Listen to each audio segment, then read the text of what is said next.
Hello and welcome to Zar commercial. आज का topic है इंस्टॉलमेंट परचेज सिस्टम। इससे पहले हमने पढ़ा था higher purchase system. Hire purchase system में हमने क्या देखा कि ओनरशिप ट्रांसफ़र नहीं होती, सिर्फ पोजेशन ऑफ गुड्स ट्रांसफ़र होती है, ठीक है। बट इंस्टॉलमेंट परचेज सिस्टम एक ऐसा सिस्टम है परचेज का जहाँ पे हम पोजेशन भी ट्रांसफ़र करते हैं एज वेल एज ओनरशिप भी ट्रांसफ़र होती है। होता क्या है यहाँ पे, possession as well as ownership of goods is transferred at the time of agreement, ठीक है। सो होता क्या है बेटा, what is instalment purchase system. So instalment purchase system यहाँ पे ऐसा होता है, the possession as well as the ownership of goods is transferred from the seller to the buyer immediately on entering the agreement. और एक बात, अगर default हो गया, अगर बायर ने डिफ़ॉल्ट किया, ठीक है, पैसा नहीं निकला उसे, तो सेलर के पास राइट नहीं है कि वो रिपोजेस करेगा goods, but he can file a case in the court of law, ठीक है। If the buyer makes any default in the payment of any instalment, the seller has no right to repossess the goods, but he can file a case in the court of law for the recovery of price. What is instalment purchase system. Instalment purchase system एक ऐसा system है जिसमें possession of goods as well as ownership is transferred from seller to buyer. ऐसा नहीं होता था कहाँ पे, इंस्टॉलमेंट परचेज सिस्टम में। इंस्टॉलमेंट परचेज सिस्टम में सिर्फ होती थी पोजेशन ट्रांसफ़र, ओनरशिप होती थी ट्रांसफ़र जब वो लास्ट पेमेंट देता था, ठीक है। Now most important question as पर एग्जामिनेशन पॉइंट ऑफ व्यू यहाँ पे होगा क्या, difference between hire purchase system and instalment purchase system. Hire purchase system एक सिस्टम है कि उधार आप गुड्स लाते हैं। Hire purchase agreement is an agreement of hiring, whereas installment purchase agreement is an agreement of sale. I will repeat my words. ये जो higher purchase agreement है ना, it is an agreement of hiring. Hiring means हम goods लाते हैं उधार पे, ठीक है, फिर धीरे धीरे हम पैसा देते हैं उसमें। Instalment purchase agreement is an agreement of cell.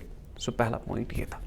The second point, in hire purchase system only possession is transferred at the time of agreement. सिर्फ पोजेशन ट्रांसफर होती है।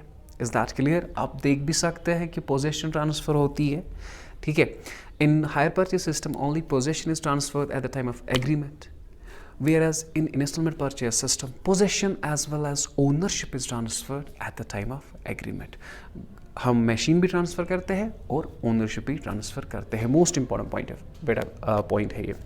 And after that in hire purchase system अगर वहाँ पे default होता है, the hire vendor take possession of goods. जो hire vendor है वो क्या करता है, पोजेशन ऑफ गुड्स लेता है। बट इंस्टॉलमेंट परचेज सिस्टम में if there is default, the vendor can not take possession of goods but he can sue the buyer in the court of law. वो goods वापस नहीं ले सकता, but he can file a case in the court of law, ठीक है। In hire purchase system if there is default, the vendor takes possession of the goods, whereas in instalment purchase system if there is any default, the vendor can not take possession of the goods but can sue the buyer in the court of law. Okay, now after that hire purchase agreement इसे कौन चलाता है। जैसे partnership को चलाता था partnership act 1932, but hire purchase agreement को कौन चलाता है। Hire purchase agreement is governed by hire purchase act 1972। Hire purchase agreement को कौन चलाता है बेटा, higher purchase act 1972। Whereas instalment purchase system जो है उन्हें चलाता है सेल ऑफ गुड्स एक्ट 1930, ठीक है। वन मोर डिफरेंस है ये, हायर परचेज एग्रीमेंट को कौन चलाता है, hire purchase act 1972। Instalment purchase agreement को कौन चलाता है, sale of goods act 1930, okay. और this is the most important, under hire purchase system loss occurring to goods has to be borne by hire vendor as the risk lies with the ownership। ये point आप यहाँ पे देखिए, मैं आपको बताता हूँ। हायर परचेज सिस्टम में ओनरशिप किसके पास होती है, ओनरशिप होती है सेलर के पास। वो ट्रांसफ़र होती है जब वो सारा पैसा देता है, बायर जब देता है।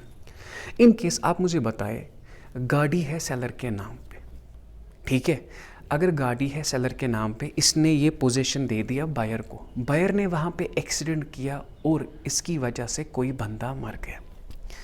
कोर्ट में किसे बुलाएंगे, कोर्ट में बुलाएंगे ओनर को।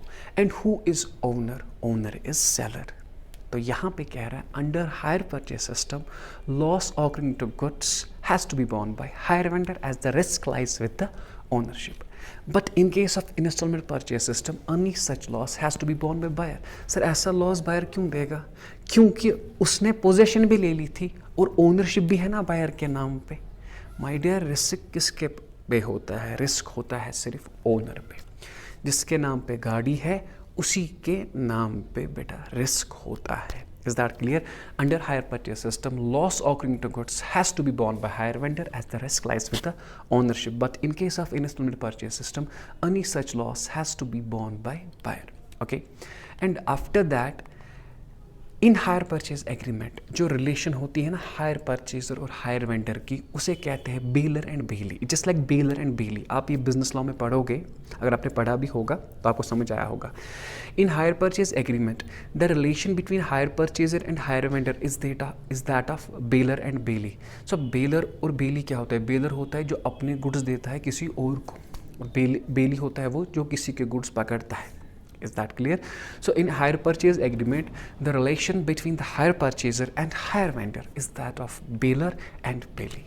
Whereas in case of installment purchase system, जो relation होती है buyer और seller की, वो होती है is that of debtor and creditor. Easy है.